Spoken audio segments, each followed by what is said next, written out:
Olá pessoal, hoje eu quero conversar com você sobre políticas de crediário. Então, quando a gente fala em políticas de crediário, eu quero entrar em um assunto específico, que é a negociação com o cliente. Muitas empresas, já existe um formato padrão, onde que no momento da negociação com o cliente é apenas oferecido o que há de padrão. Então o cliente A, B, C ou D, ele recebe a mesma política de crediário, talvez não tornando tão atrativo deixar um dinheiro à vista a mais ou optar em menos parcelas. Por quê? Porque foi aberto quais são as opções de uma maneira muito prática e claro, ele vai escolher. Só que isso eu quero chamar a atenção ao seguinte: eu tenho clientes que mais representam sobre o meu faturamento, que são os clientes da curva A, no segundo momento clientes da curva B, e eu tenho os clientes da curva C.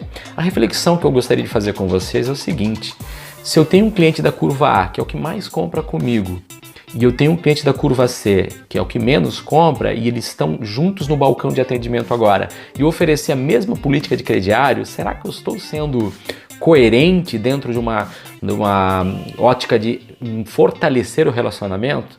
Então, atenção nisso.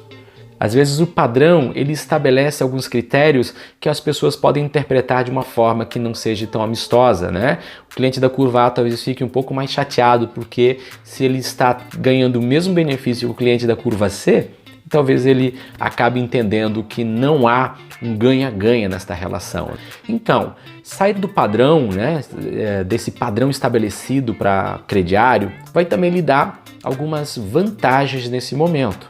Por exemplo, a gente está falando da necessidade de fluxo de caixa. Todas as empresas hoje no Brasil estão trabalhando, buscando capital de terceiros, seja os financiamentos gerados pelo governo, seja de outra forma.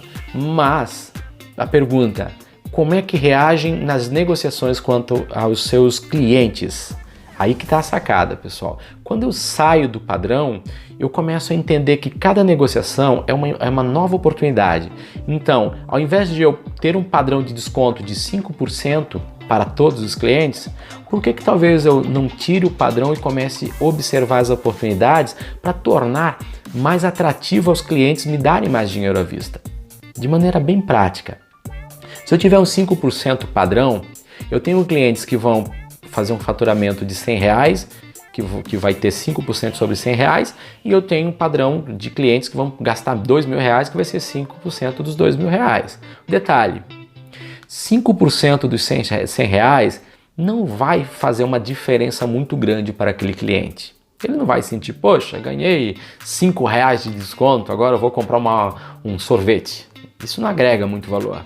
Agora, para o cliente que gastou R$2.000, talvez se eu sair do padrão, se eu der 10% de desconto, ele já tem R$200. R$200 agrega valor. R$200 ele vai ter gasolina para 2 semanas, dependendo do uso do veículo. Então, se atente a isso. Observe quais vantagens você vai realmente dar para os clientes da curva A, os clientes que gastam mais, enfim, em cada orçamento.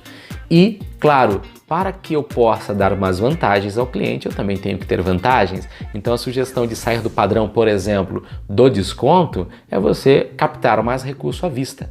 Então, se você me pagar à vista, eu consigo lhe dar R$200 de desconto. E é claro, se eu deixar de dar R$5 de desconto para o cliente que gastou R$100, muitas vezes não vai sentir nada. Ele vai dizer, pô, legal, tranquilo, 5 a mais, 5 a menos não vai fazer muita falta. Não estou desconsiderando o valor do dinheiro, mas é a percepção do cliente. Um desconto muito pequeno não agrega valor. Então, atente-se a isso e sempre cuidado, pessoal. Quando você der um desconto que é relativamente alto, você deve ter uma justificativa, tá? Qual justificativa? Uma que eu sempre sugiro é você deixar claro que é uma relação com o seu fornecedor. Se o cliente está dando dinheiro à vista, você consegue comprar numa melhor condição com o seu fornecedor.